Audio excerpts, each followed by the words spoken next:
Patients living with chronic pain are being offered faster treatment thanks to a private facility in Kent, which is helping to reduce lengthy hospital waiting times, but at exactly the same cost if the care was provided in the NHS. The Spire Alexandra Hospital in Chatham is offering its new suite to treat up to 6,000 patients a year, and most of them will be sent home the same day. I've been finding out how it works. Primary school teacher Rebecca has a connective tissue disorder. Chronic pain has meant she hasn't worked since before the pandemic. She's one of many NHS patients being treated at a special clinic in the nearby private hospital to help reduce NHS waiting lists. I've had chronic pain since I was about 10 years old. I've lived in pain. My condition, Ehlers-Danlos Syndrome, is an invisible condition, so people don't see the pain. I've been to a lot of different doctors over the years, and quite often I've been told that I will have pain for my entire life, and I just have to kind of get on with it. Coming to see Dr. Kathari, coming here, is the first time I've ever seen a pain management specialist. Dealing with chronic pain is a big issue for the NHS. This new ambulatory suite in Chatham is a model already used at the Medway Hospital.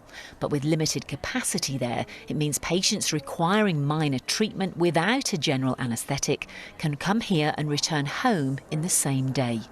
A third to half of the population would suffer from chronic pain at some point in time. So there is a great demand, and the COVID pandemic and the lack of local facilities or capacity at the local hospital has meant that demand has just exponentially increased. Since it opened its doors in September, it's treated more than 300 NHS patients suffering with chronic pain. Is the NHS getting value for money? Yes, I believe so. So the independent sector is remunerated in the exact same way as the local NHS Trust Hospital. So the patient that is treated within our facility is for the exact same cost as it would be in that Trust Hospital.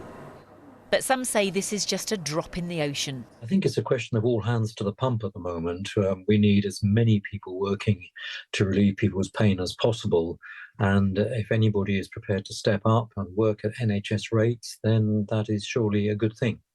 Some critics say the money should be spent within the NHS. But for Rebecca, she's finally glad to have some relief for her chronic pain. Well, our health correspondent Mark Norman is with me in the studio. So, Mark, it's certainly serving a need, but it's not a new idea, is it? No, not new at all. It happens far more often than we realise happened during COVID as well.